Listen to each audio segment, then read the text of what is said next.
Hi，我係阿仔。英超第36輪，曼聯主場迎戰韋斯咸，結果再一次令主場球迷失望，以0-2落敗，跌到落聯賽榜第16位。而賽後，阿摩廉喺記者會度又再帶翻一個長期解決唔到嘅問題出嚟。今場都有輪換嘅情況出現，上場喺後備入替嘅球員，今場全部正選上陣，包括阿密、美神蒙特、蘇爾、阿密斯同埋文奴。開賽初段，曼聯都仲可以控制住場波，偶爾創造咗啲攻勢出嚟。不過好明顯，今場曼聯嘅球員漫不經心，唔知道係咪個心已經去咗決賽嗰度。而年青小將阿密斯喺左路同蘇爾嘅配搭，直頭俾人打爆咁滯。去到第26分鐘，雲比薩卡喺禁區外傳咗個直線入禁區俾古道斯，佢喺左路度傳個地波入翻中間，蘇石喺門前輕鬆撞入，韋斯咸領先0-1。曼聯今場嘅逼搶比較鬆散，永遠都係得一個人去壓迫，所以韋斯咸好輕鬆咁樣就可以突破到佢哋嘅防守。而海倫喺前邊好似未準備好咁樣，唔係甩波就勁容易俾人拍甩。結果半場曼聯落後0-1，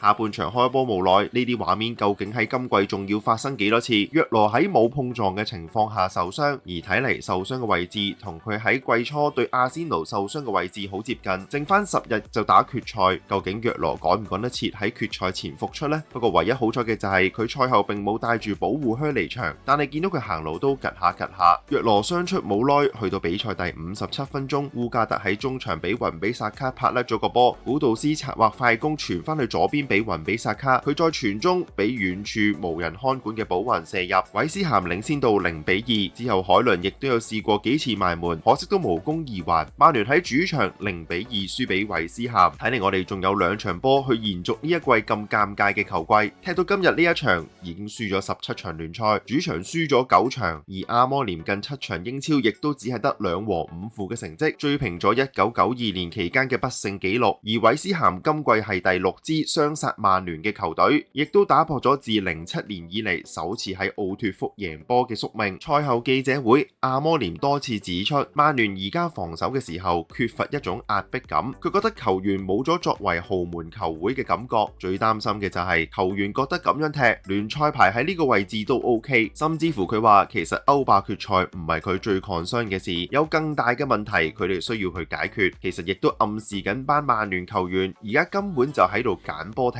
歐霸嘅時候有必須要贏波嘅原因，佢哋就會踢得好，亦都帶出咗如果佢哋下季都唔能夠更加堅定同勇敢去爭取勝利嘅話，佢哋就應該讓位俾其他人。我相信呢番說話唔淨只係話俾球員聽，其實佢亦都暗示咗佢可能會因為呢一個狀況而離隊。今場波都有幾個問題比較嚴重，阿密喺進攻方面嘅狀態應該冇問題，但係參與防守好似仲未好了解到幾時需要加強防守，睇嚟佢仲要少少時間去適應呢一個翼位嘅位置。加拿祖下半場入到嚟同阿密兩邊一齊進攻，相信係曼聯最好嘅選擇，咁樣就唔會令到曼聯嘅進攻只會側重咗喺一邊。蘇爾明顯未有狀態去打中堅呢個位置，中場文奴亦都因為過於頻繁嘅換位，令到佢無論喺防守定還是喺進攻端度都唔能夠集中咁做好一件事。而唯一叫做表現比較好就係阿密喺進攻端嘅發揮，而家仲要傷埋約羅，我諗阿摩廉嚟緊2場聯賽同埋場歐霸決賽都有排煩。曼聯賽後36戰10勝9和17負得39分，排喺英超聯賽榜第16位。我哋歐霸對手熱刺同樣輸波，以38分排喺17。相信呢一場歐霸決賽將會係歷年雙方球隊聯賽排名最低嘅一次。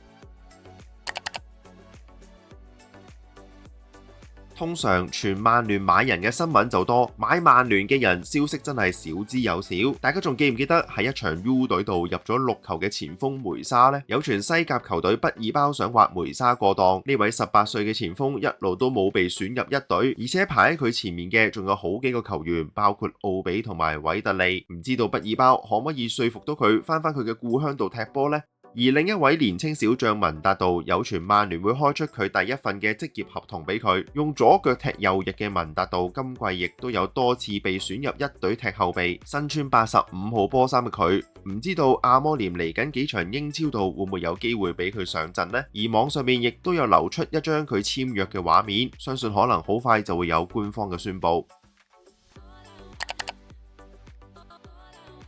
嚟緊星期五晚英超第37輪，曼聯會作客車路士，雙方近5次交手，曼聯2勝2和1負，往績佔優。對手前鋒積遜啱啱喺上場對紐卡素度直紅，今季都冇佢嘅事，冇咗積遜，我哋仲要擔心更加多，因為有佢喺度，前面射極都射唔入，反而可能仲好。而今季突然之間魔法失效嘅英格蘭中場彭馬，好似仍然繼續迷失咁樣。不過佢哋嘅隊長安素就獨力支撐球隊，而邊後衛古古狀態亦都非常之好。佢哋亦都需要喺聯賽度繼續攞分去爭取歐聯入場券。呢一場歐霸決賽前最後一場比賽，亦都係一個好好嘅試驗，去防守兩邊側擊好強嘅球隊。睇下曼聯會唔會喺歐霸決賽之前贏翻一場聯賽呢？今集就嚟到呢度，大家對於曼聯今季聯賽排名有啲咩睇法呢？歡迎喺下邊留言，我哋下集見，拜。